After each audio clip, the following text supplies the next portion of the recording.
하나님이 말씀하십니다. 오늘 하나님께서 우리에게 주는 말씀 총 3부분인데요. 길지는 않습니다. 유다서 1장 3절에서 5절, 에베소서 5장 15절에서 17절, 잠언 15장 22절입니다. 제가 봉독하겠습니다. 하나님의 말씀을 들으십시오.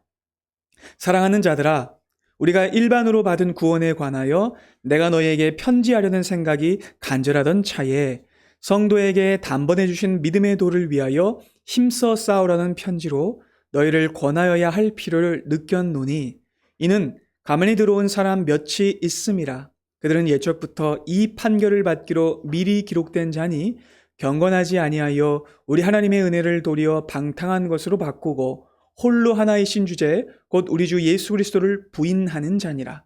너희가 본래 모든 사실을 알고 있으나 내가 너희로 다시 생각나게 하고자 하노라. 주께서 백성을 애굽에서 구원하여 내시고 후에 믿지 않은 자들을 멸하셨으며. 그런즉 너희가 어떻게 행할지를 자세히 주의하여 지혜 없는 자같이 하지 말고 오직 지혜 있는 자같이 하여 세월을 아끼라. 때가 악하니라. 그러므로 어리석은 자가 되지 말고 오직 주의 뜻이 무엇인가 이해하라. 의논이 없으면 경영이 무너지고 지략이 많으면 경영이 성립하느니라. 아멘. 하나님의 뜻과 인도 5번째 시간, 오늘 설교의 제목은 분별을 위한 세계의 문입니다. 오늘은 시 한 편을 먼저 좀 소개해 드리려고 해요. 19세기 미국의 시인 중에 베스 데이라는 분이 있습니다. 이분이 쓴 시 중에 세계의 황금문이라는 시가 있는데 원래는 오랫동안 전에 내려오던 지혜를 다듬은 거예요. 어쩌면 비슷한 경구를 들어보셨을 수도 있습니다. 제가 한번 낭독해 볼게요. 새 황금문, 베스데이. 누군가에게 들은 남의 이야기를 옮기고 싶은 유혹이 찾아온다면 그 말이 입 밖으로 나오기 전에 반드시 세계의 황금문을 통과하게 하라. 그 좁은 문들은 이러하니 첫째 문은 그것이 진실한가이며 둘째 문은 그것이 필요한가이다. 마음속으로 정직하게 답하라. 그리고 다음은 마지막이자 가장 좁은 문, 그것이 친절한가이다.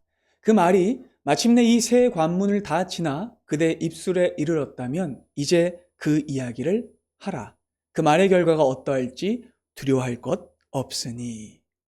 참 좋죠.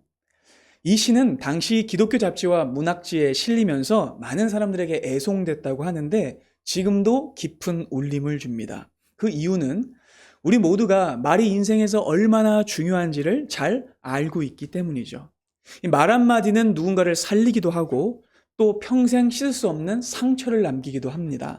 말은 우리의 삶을 이끄는 운전대와 같아요. 그러니까 이 말을 잘못하면 정말 큰 일이 일어날 수 있어요. 그래서 말을 조심하면 실수를 줄일 수 있고 지혜로운 삶을 살 수 있습니다. 그래서 이 세 개의 문을 통과해야 한다고 했던 거죠. 그래서 여러분, 단순한 말 한마디를 하는데도 이렇게 중요한 관문을 거쳐야 한다면 우리가 살아가면서 마주하는 인생의 중요한 결정을 내려야 할 때는 어떻게 해야 할까요? 말도 주워 담을 수 없지만 잘못된 선택은 주워 담을 수 없는 정도가 아니라 인생의 궤도를 완전히 다른 곳으로 끌고 갈 수도 있어요. 돌이킬 수 없는 결과를 초래하기도 해요. 예컨대 결혼이나 또 직업이나 이사, 이민 이런 중대한 결정들을 잘못 내리면 우리의 삶에는 어마어마한 그림자가 드리우게 돼요.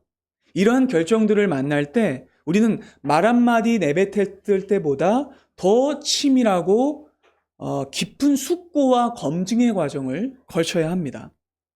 하지만 우리는 너무나 연약한 존재들이기 때문에 이런 결정들 앞에 서면 금세 멘탈이 흔들리고 과도하게 불안해하며 성급히 결정할 때가 많아요. 그러니까 욕심과 두려움이 우리의 시야를 가로막기 때문입니다. 그래서 하나님께서는요, 우리가 우리 자신의 모호한 느낌이나 세속적인 지표나 어떤 흐름, 상황 이런 것들을 따르지 않고 바른 결정을 내릴 수 있도록 아주 명확하고 객관적인 분별의 도구들을 선물로 주셨어요.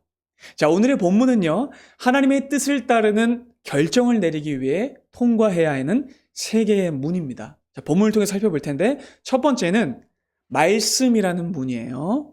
그리고 두 번째는 지혜와 이성이라는 문입니다. 세 번째는 공동체의 검증이라는 문이에요. 자, 이 세 개의 문을 지나갈 때 성도는 하나님의 뜻을 안전하게 찾아갈 수 있어요. 자, 본문으로 들어가기 전에 오해를 막기 위해 한번 여러분들 드릴 말씀이 있는데, 그렇다고 해서 인생의 모든 결정이 이 세 개의 문을 다 통과해야 한다는 건 아니에요. 여러분들이 점심 메뉴를 정할 때나 오늘 신고 갈 양말을 정할 때 이 기준을 적용시킬 필요는 없습니다. 그런 건 하나님이 주신 자유의 영역이에요. 점심 메뉴는 알아서 정하시고 양말에 빵꾸가 좀 났어도 신을만 하면 신고 가세요. 자, 제가 말씀드리는 거는 여러분의 인생의 방향을 결정짓고 신앙의 본질을 건드리는 중요한 결정들 앞에서의 태도예요. 이해가 되시죠? 자, 오늘의 이 말씀을 통해서 이 분별의 도구들을 잘 사용해서 하나님의 뜻을 깨닫게 되는 은혜가 있기를 바랍니다. 첫 번째 우리가 살펴볼 문은요, 말씀의 문이에요. 그러니까 많은 분들이 하나님의 뜻을 찾는다고 하면 기대하는 것들이 이런 거예요. 미로 찾기, 보물 찾기, 이런 거예요. 하나님이 정답을 꽁꽁 숨겨두셨고 우리가 금식하고 매달리거나 간절히 기도하면서 그것들을 찾아내는 퀘스트라고 생각할 때가 많아요. 그래서 불안해하고 자꾸만 신비한 사인을 구하려고 하죠. 하지만 우리가 이미 지난 시간에 살펴봤듯 하나님은 우리가 알아야 할 것들은요, 이미 나타내셨습니다. 하나님은 우리를 헷갈리게 하려고 정답을 숨기고 팔짱 끼고 수수께끼 내는 분이 아니에요. 하나님은요, 우리가 어떻게 살아가야 할지 이미 기준을 주셨고 올바른 결정을 내릴 수 있는 잣대를 벌써 주셨어요. 뭘까요? 성경입니다. 그렇기 때문에 우리는 무언가를 결정할 때 가장 먼저 성경이라는 문 앞에서 이렇게 질문해야 돼요. 이 결정이 성경이 말하는 하나님의 뜻에 맞는가? 라는 질문이에요. 자, 오늘의 본문인 유다서는요, 바로 이 진리를 전해줍니다. 유다서는 초대교회에 횡행하던 신비주의, 이단 사상 것을 경계하기 위해 쓴 편지인데요. 당시 거짓 교사들은요, 교회 안에 들어와서 새로운 계시가 있습니다. 특별하고 절묘한 지식이 있습니다. 하나님의 뜻을 알 수 있는 특별한 길이 있어요. 라고 말하면서 성도들을 현혹했어요. 그래서 유다서의 저자가 경고합니다. 3절부터 볼까요? 사랑하는 자들아, 우리가 일반으로 받은 구원에 관하여 내가 너희에게 편지하려는 생각이 간절하던 차에 성도에게 단번에 주신 믿음의 도를 위하여 힘써 싸우라는 편지로 너희를 권해야 할 필요를 느꼈다라고 말해요. 여러분, 여기서 주목해야 될 게 단번에 주신 믿음의 도라는 표현이에요. 진리는요, 내 기분 따라 변하는 게 아니에요. 유행 따라 변하는 게 아니에요. 상황 따라 변하는 게 아니에요. 진리는 하나님의 창조 때부터 지금까지 변하지 않도록 단번에 주신 기록된 말씀이에요. 그렇기 때문에 여러분, 이 원칙을 기억하셔야 됩니다. 말씀이 no라고 하는 것을 붙들고 yes라는 응답을 얻으려고 하시면 안 됩니다. 죄의 길로 가려고 하면서 불의한 결정을 내리려고 하면서 불신앙적인 선택을 하려고 하면서 하나님의 뜻을 구하려고 하는 것처럼 굴어서는 안 돼요. 여러분, 하나님은요, 이미 십계명을 통해 명백한 경계선을 그어주셨어요. 그렇기 때문에 거짓말, 사기, 간음, 우상숭배, 미움 같은 것들을 선택지에 놓고 하나님의 뜻을 보여주세요 라고 기도하면 안 되는 거예요. 그건 이미 하나님의 뜻을 벗어나는 행위입니다. 근데 문제는 우리가 이 사실을 알면서도 자꾸만 딴 길로 샌다는 거예요. 왜 그러냐면 내 욕심을 포장하고 자꾸만 합리화시키고 내 뜻대로 구하고 싶기 때문입니다. 그래서 4절이 이렇게 고발하고 있는 거예요. 4절 볼까요? 자, 가만히 들어온 몇 사람이 있어요. 바로 이 사람들이 거짓 교사들입니다. 그리고 이 사람들은요, 옛적부터 하나님에게 심판을 받기로 기록된 자들인데 이들은 경건하지 않습니다. 그리고 어떤 특징을 가지냐면 하나님의 은혜와 하나님의 말씀을 뭘로 바꾼대요? 방탕한 것으로 바꾼대요. 그리고는 하나이신 우리 주 예수 그리스도를 부인하는 자들이에요. 이들의 특징은요, 은혜를 모른다는 게 아니에요. 말씀을 모른다는 게 아닙니다. 이들은 어떤 자들이냐면 말씀을 알지만, 은혜를 알지만 따르지 않는 자들이에요. 그리고 하나님의 은혜와 말씀을 방탕한 것으로 교모히 바꾸는 자들이죠. 그러니까 여러분, 이건요, 하나님을 믿지 않으면서 하나님의 뜻을 구하는 척하는 행위예요. 그리고 구약에 이런 정확한 사례가 나와요. 사울 왕을 생각해 봅시다. 자, 사울 왕은요, 사무엘상 15장을 보면 하나님에게 아말렉을 쳐서 진멸하라는 명령을 받습니다. 그리고 이때의 말씀의 기준은 정확했어요. 하나님의 뜻은요, 잔인한 목적이 아니라 공의로운 심판이었어요. 왜냐하면 아말렉은 오랜 이스라엘의 원수 국가였어요. 그리고 이들은요, 출애굽 때부터 몇백 년 동안 이스라엘을 악랄하게 괴롭히면서 넘어지게 만든 악한 민족이었어요. 그래서 마침내 하나님이 그들을 진멸하라라고 명령하신 거예요. 이때까지 참으셨던 거예요. 수백 년을. 그런데 사울이 그 전쟁에서 이기자 그의 마음에 뭐가 피어올랐냐면 욕심이 피어오릅니다. 다 죽이라고 하셨는데 소와 양을 보니까 생각보다 기름지고 굉장히 품질이 좋아요. 그래서 그걸 죽이기가 너무 아까웠던 겁니다. 슬쩍 남겨요. 말씀 밖으로 넘어간 거죠. 근데 이 사실을 사무엘 선지자가 알게 됐을 때 그는 이렇게 말해요. 아이고 선지자님, 그거는 백성들이 남겨둔 거예요. 하나님께 제사하려고 했기 때문에 좋은 양들과 좋은 소를요 남긴 거예요. 가증스러운 말입니다. 지가 남긴 거예요. 근데 뭘 핑계대요? 백성들이라고 핑계대요. 그는 자기가 탐내서 따로 빼뒀다라고 말하지 않아요. 그는 교묘한 말로 보세요. 자기의 뜻을 하나님의 뜻처럼 보이게 포장합니다. 명백한 불순종을요, 제사라는 말로 감싸서 핑계를 대는 거예요. 그러니까 이게 하나님의 말씀을 방탕한 것으로 바꾸는 행위인 거예요. 그리고 여러분, 우리 안에도 이런 사울의 마음이 있습니다. 저에게도 있고 여러분에게도 있어요. 목사님, 이번 사업 방식이 조금 편법이긴 한데 이거 성공하면 제가 11조 왕창 할게요. 목사님, 지금은 불법이고 하지만 결과가 좋고 제가 잘 되면 하나님께 영광인 거 아닐까요? 제가 따로 헌금 많이 할게요. 라고 말하고 싶은 심리. 무언가 세속적인 성공을 거두고 하나님의 뜻처럼 보이고 싶은 마음이 우리에게 있어요. 그런데 여러분, 이것은 믿음이 아닙니다. 이건 은혜를 욕망의 도구로 바꾸는 행위예요. 하나님은요, 여러분들의 성공에 목을 매는 분이 아니에요.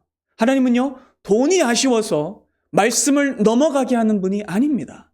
하나님은 불순종의 재물을 받는 분이 아니에요. 하나님이 원하시는 것은 언제나 결과물이 아니라 순종하는 마음입니다. 어떤 분들은 이렇게 물을 수 있어요. 목사님, 그래도 우리가 모르는, 목사님도 모르는 뭔가 하나님의 뜻이 있지 않을까요? 우리 교회 형편 어렵잖아요. 이 일이 우리 교회에 도움되게 하기 위한 하나님의 뜻은 아닐까요? 라고 묻고 싶을 수도 있어요. 그러나 여러분, 오늘의 본문인 유다서 1장 5절은요, 단호하게 이렇게 말씀합니다. 5절 한번 볼까요?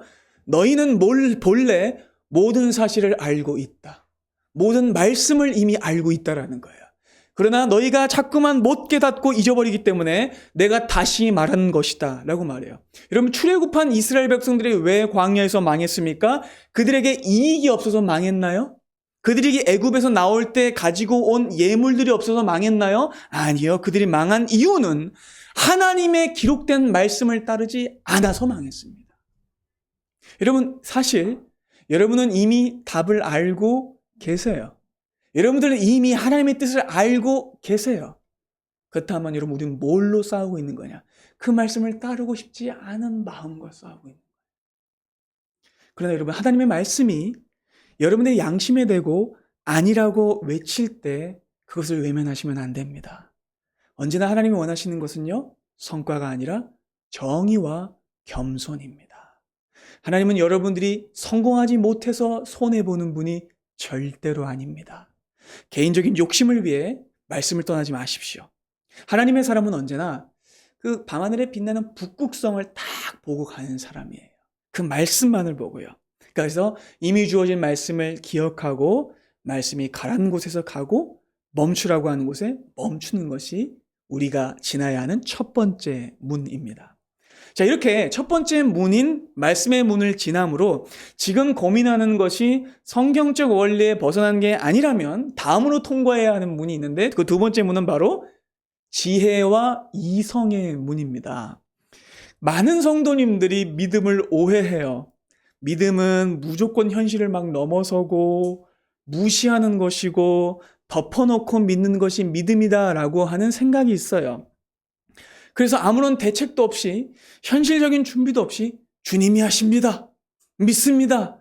라고 저지르는 것을 믿음과 용기라고 생각할 때가 많아요. 여러분, 이건 용기가 아니라 무모함이에요. 이건 믿음이 아니라 지혜 없음이에요. 자, 오늘의 두 번째 본문인 에베소서 5장은요, 이렇게 말씀해요. 함께 볼까요? 그런즉 너희가 어떻게 행할지를 자세히 주의하여 지혜 없는 자 같이 하지 말고 오직 지혜 있는 자 같이 하여 세월을 아끼라. 때가 악하니라. 그러므로 어리석은 자가 되지 말고 오직 주의 뜻이 무엇인가 이해하라. 자, 여러분 본문은요, 주의하라, 이해하라 라는 말을 하는데 이건요, 정밀하게 조사하고 치밀하게 살피는 것을 뜻하는 동사예요. 여러분, 이게 굉장히 놀라운 주제인데 왜냐하면 지난주에 본문이 이것과 비슷한 말씀이었어요. 기억하세요? 자, 지난주 시편 139편 한번 볼까요? 자, 다윗은요, 하나님 앞에 이렇게 기도했습니다. 하나님, 나를 살펴주십시오. 내 마음을 아시고 나를 시험해 주십시오. 라고 말했어요. 그리고 이때 쓰인 동사가 광부가 깊은 땅속을 샅샅이 파는 것, 그리고 정말 의사가 그 환부를 샅샅이 살피는 것 같은 의미라고 말씀드렸죠.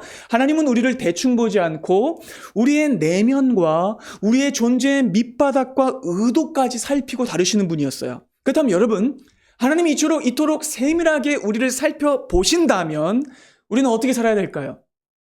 하나님이 살펴보시니까 나는 대충 해도 되겠지? 라는 생각을 가져야 할까요?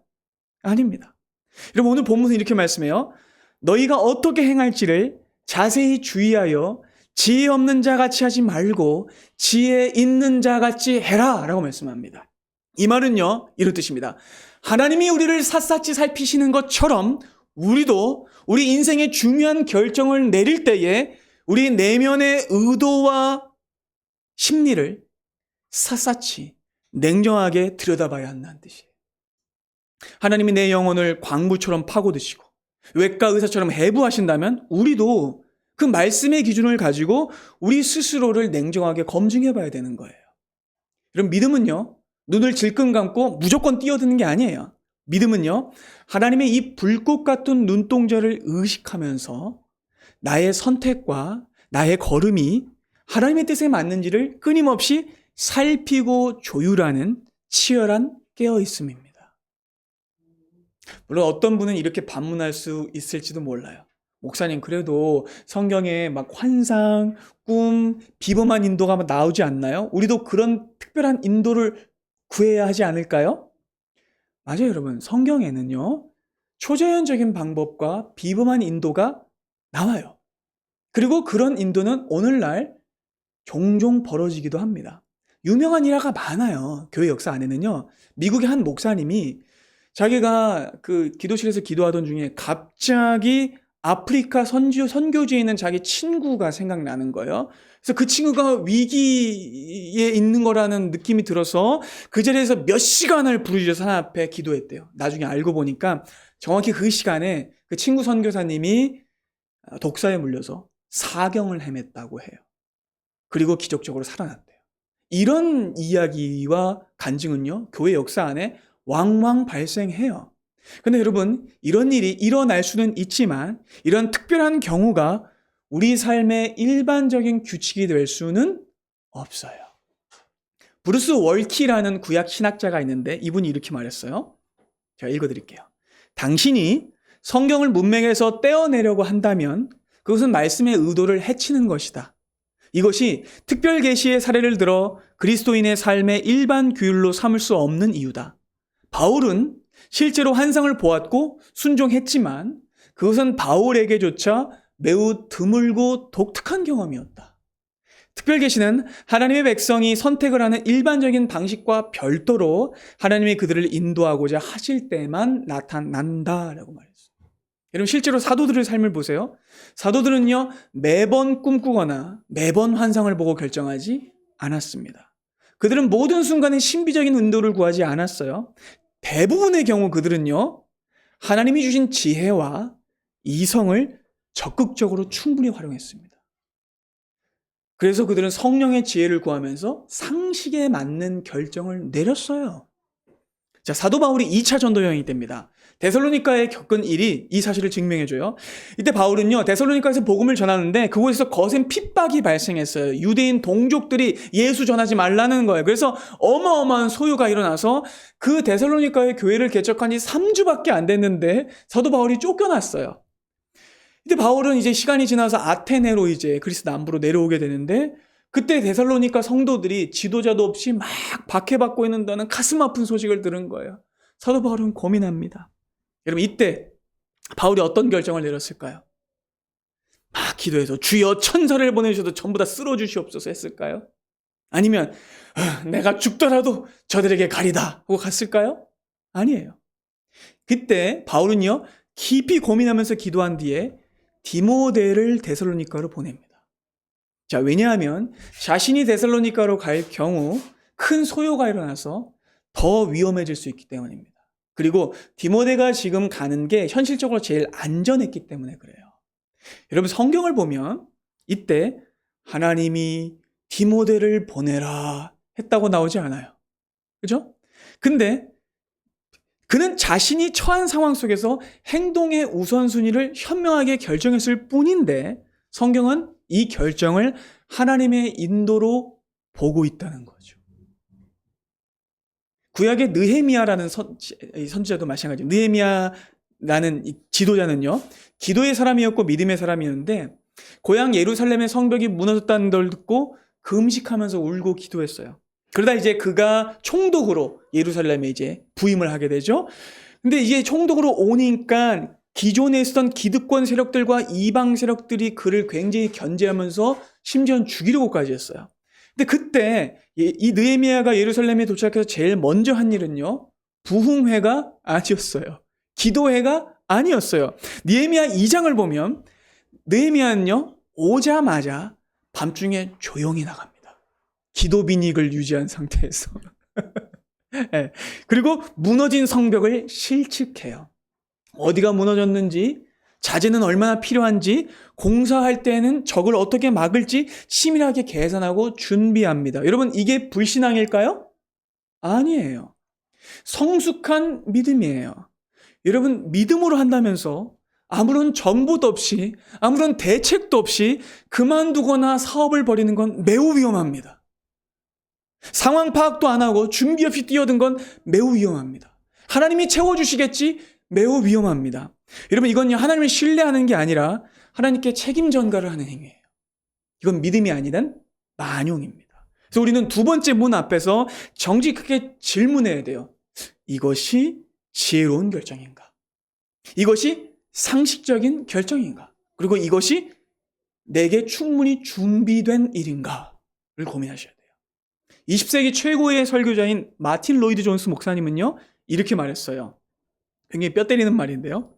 내가 목사로서 오랜 시간 경험해온 것을 돌아볼 때 영적 체험과 신앙에서 자주 어려움을 겪는 사람들은 대부분 이해력이 부족한 사람들이었다. 신앙과 이해력은 분리될 수 없다. 그러니까 여러분 성경이 말하는 건요. 맹신이 아닙니다. 미신도 아니에요. 믿음은요. 반드시 지성과 함께 성장합니다. 아멘. 믿음은요 반드시 인격과 함께 성장합니다. 반드시 성화는요 교양과 함께 지어져 갑니다. 하나님을 깊이 만난 사람은요 괴짜가 되거나 무대뽀가 되지 않아요. 하나님을 믿는 사람은요 믿음이야 라고 말하면서 우격다짐으로 행동하지 않습니다. 성화는 인격이 겸손해지고 마음이 너그러워지고 사람이 지혜로워지고 사려 깊어지는 거예요. 물론 이게 쉬운 일은 아니에요. 폴 말라드라는 미국의 목사님이 계신데 그분은 자기의 책에서 이렇게 말했어요. 지혜가 느는 것은 내려가는 에스컬레이터에서 거꾸로 뛰어 올라가는 것과 비슷하다. 저만 해보셨어요? 여러분, 이게 얼마나 힘든 일인가 하는 거예요. 그래서 잠언이 끊임없이 지혜를 얻으라라고 우리에게 가르치고 있는 거죠. 여러분, 하나님은요, 여러분에게 기도하는 물음만 주신 것이 아니라 생각하는 머리도 주셨어요. 그렇기 때문에 여러분의 기질과 여러분의 재정 상태와 가족의 형편과 재능 같은 현실적인 데이터들을 치밀하게, 면밀하게 살피셔야 돼요. 자, 그리고 마지막 세 번째 문입니다. 세 번째 문은 공동체의 검증이라는 문이에요. 어쩌면 이 세 번째 문은 현대인들이 가장 지나기 힘들어하고 싫어하는 문일 수도 있어요. 그래서 마지막에 등장합니다. 자, 앞서 우리는 말씀의 문을 통과했어요. 그리고 지혜와 이성의 문도 통과했어요. 근데 여기까지는 혼자 할 수 있지만 세 번째 문은요, 혼자 열 수 없어요. 왜냐? 다른 사람이 반드시 필요하고 공동체가 필요하기 때문에 그래요. 여러분, 오늘날 우리 사회와 우리 신앙의 가장 큰 위기는요, 과도한 개인주의입니다. 그렇죠. 아마 여러분들도 피부로 느끼고 계실 거예요. 그리고 이런 모습은요, 교회 안에서도 충분히 너무나 많이 발견돼요. 많은 분들이 이렇게 생각합니다. 아니, 하나님하고 나만 알면 됐지. 왜 내가 남의 간섭을 받아야 돼요? 내 인생 내가 결정하는 거 아니에요? 라고 할 때가 많아요. 근데 여러분, 인생은요, 절대 개인적이지 않습니다. 인간은 반드시 관계 속에 존재합니다. 여러분들이 잘못된 결정을 혹시나 내린다면 그것은 여러분 자신만이 아니라 반드시 여러분들의 가족과 여러분들의 공동체와 교회에도 영향을 미칩니다. 여러분, 왜 우리를 인간이라고 부르죠? 사람인, 사이간. 우리가 관계 안에 존재하기 때문입니다. 하나님의 창조는요, 관계를 목적한 것이었고요. 사람은 관계 안에서 살아갑니다. 그래서 중요한 결정은요, 혼자 내리면 안 돼요. 그래서 오늘의 본문인 잠언 15장 22절이 이렇게 말씀하는 거예요. 다 같이 읽어볼까요? 시작. 하나님 없으면 지략이 많으면 경영이 성립한다라고 말해요. 한 구절만 더 볼까요? 18장 1절 봅니다. 무리에게서 스스로 갈라지는 자는 자기 소욕을 따르는 자라 온갖 참지혜를 배척하느니라. 여러분, 사실 공동체를 떠나서 혼자 무언가를 하겠다는 건요, 영성이 아니라 자기 소욕일 때가 많아요. 자, 인류 최초의 죄를 생각해 보세요. 아담과 하와가 선악과를 따먹기 전에 만약에요. 만약 서로에게 여보, 뱀이 와가지고 이 선악과 한번 먹어보라고 하는데 당신은 어떻게 생각해요? 아니면 우리 하나님 앞에 같이 한번 여쭤보고 그때 먹을까요? 라고 상의했다면 역사는 바뀌었을 겁니다. 그렇죠? 그리고 여러분 생각해 보세요. 창조는요, 하나님의 공동체적 사역이었습니다. 왜요? 삼위일체 하나님의 의논과 연합과 협력 사역이었기 때문에 그래요. 그러나 여러분, 반대로 죄는요, 단절과 독단으로 시작됐습니다. 여러분, 분별은요, 혼자 산에 올라가서 직통계시를 받는 게 아니에요. 분별은요, 지체들 안에서 검증받는 것이기도 합니다. 왜냐하면 우리 모두가 그리스도의 몸 안에 연합되어 있는 자들이기 때문에 그래요. 여러분, 교회는요, 여러분들이 생각하는 것보다 더 긴밀하고 더 중요하게 연결되어 있어요. 그리고 우리가 그것을 성찬을 받을 때 확인하게 돼요. 여러분, 성찬을 받을 때 이걸 단순한 빵과 포도주를 먹는 그냥 의전행위라고 생각하시면 안 돼요. 여러분, 성찬은요, 예수께서 우리를 위해 하신 일을 실제로 보게 하고요, 우리가 어떤 관계인지를 드러내 보여줍니다. 여러분, 제가 성찬을 가질 때 떡을 어떻게 하죠? 빵을? 예수께서 이 귀한 한 몸을 우리에게 찢어 주셨습니다라고 말하죠. 그 한 몸을 우리가 찢어 받아서 그 몸을 다 받아 먹었어요. 그럼 우리는 뭡니까? 예수 그리스도의 몸 안에 있는 한 지체인 거예요. 깨달으십니까? 굉장히 중요합니다. 여러분들, 이 자리에 있는 우리 모두는요, 한 몸입니다. 여러분들의 육체의 가족들만 가족이 아니에요. 지금 함께 있는 이 하늘 가족을, 지금 이 자리에 함께 있는 예수 가족을요, 절대로 가볍게 생각하시면 안 돼요. 여러분, 여러분들이 생각하는 것보다 그리스도의 가족됨은요, 더 세고, 더 강하며, 더 긴밀하고 중요합니다. 그래서 중요한 결정을 내릴 때는 교회 공동체와 함께 고민하셔야 돼요. 자, 사도행전 15장을 보면 초대교회 안에 큰 문제가 터져요. 그래서 1차 역사적인 예루살렘 공의회가 열려요.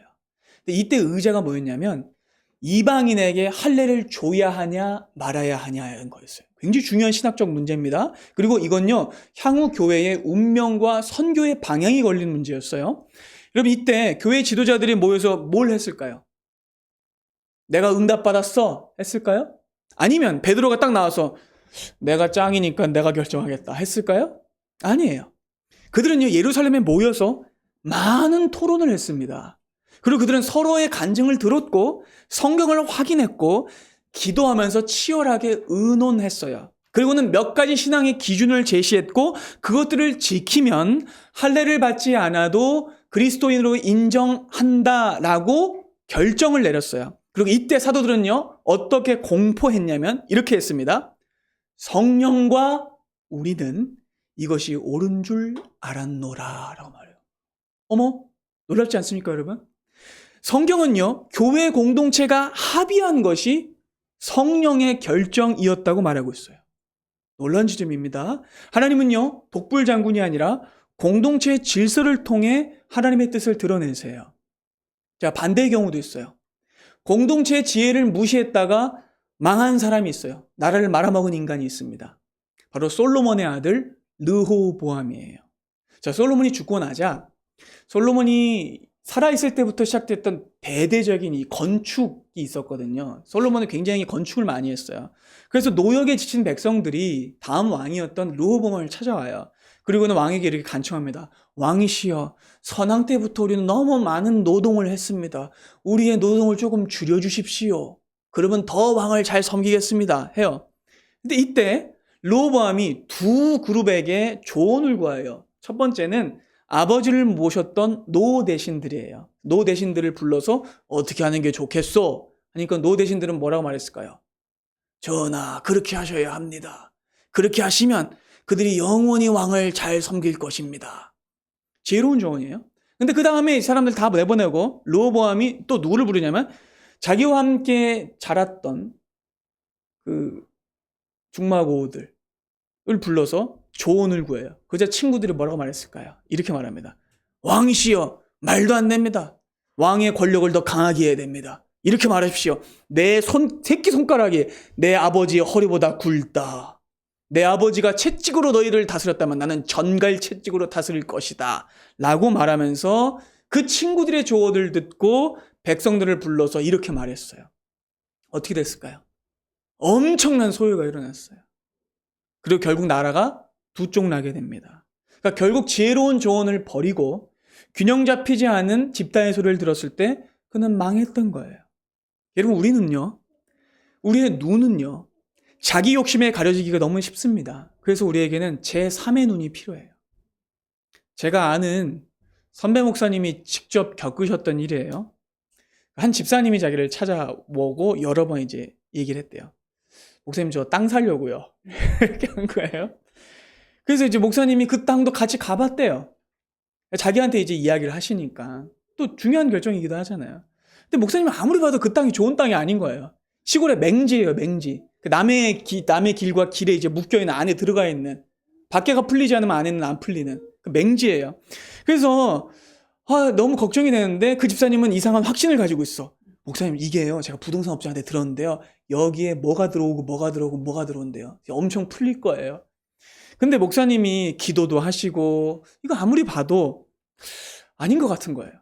그래서 집사님, 이거 좀 재고해 보시는 게 좋을 것 같고 저는 이 땅이 별로 좋은 땅이 아닌 것 같습니다 했더니, 목사님이 부동산에 대해서 뭘 한다고요? 이렇게 말하면서 결국 그 땅을 샀습니다. 어떻게 됐을까요? 지금도 맹지로 남아있어요. 10년이 더 넘었어요. 자, 반대일도 있습니다. 한 집사님이 가게 확장을 오랫동안 고민한 거예요. 자영업을 하시는데, 근데 막 고민을 하다가 막 여기저기 다른 데를 막 찾아본 거예요. 근데 막 가격도 너무 비싸고 막 그래요. 근데 목사님이 보기에 그 동네, 그 건물 바로 앞에 앞 건물이 있었는데 그게 좀 좋아 보였던 거예요. 그래서 목사님이 조심스럽게 조언했대요. 집사님, 딴 데 찾지 마시고 앞 건물 나온 거 사서 좀 확장하시는 게 어때요? 라고 했더니 집사님이 대뜸 이렇게 말했대요. 에이, 목사님, 그거 합판으로 지은 대충 막 지은 건물이에요. 그거 사면 안 돼요, 안 돼요. 별로예요. 라고 그거를 안 샀습니다. 10년이 지났어요. 어떻게 됐을까요? 그 땅이 팔리고 값이 올라서 좋은 빌딩이 그 앞에 들어섰어요. 여러분, 오해하지 마세요. 저는 지금 목사가 부동산 투기에 은사가 있다고 말하는 게 아닙니다. 여러분, 저도 잘 몰라요. 저도 부동산 모르고요. 저도 주식 잘 모릅니다.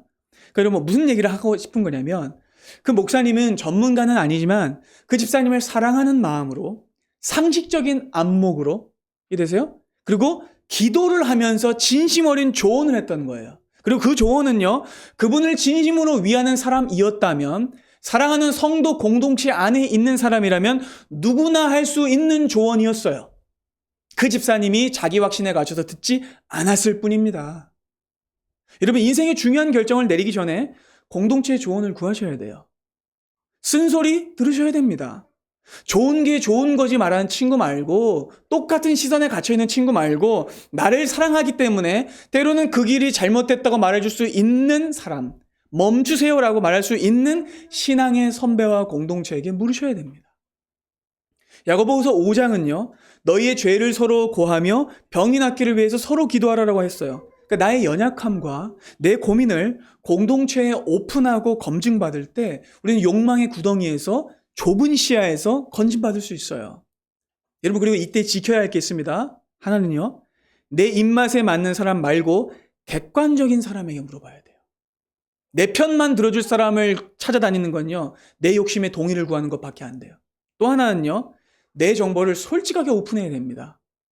숨기는 게 있고 내 의도와 진심을 숨기는 게 있다면 제대로 된 처방과 조언이 나올 수가 없어요.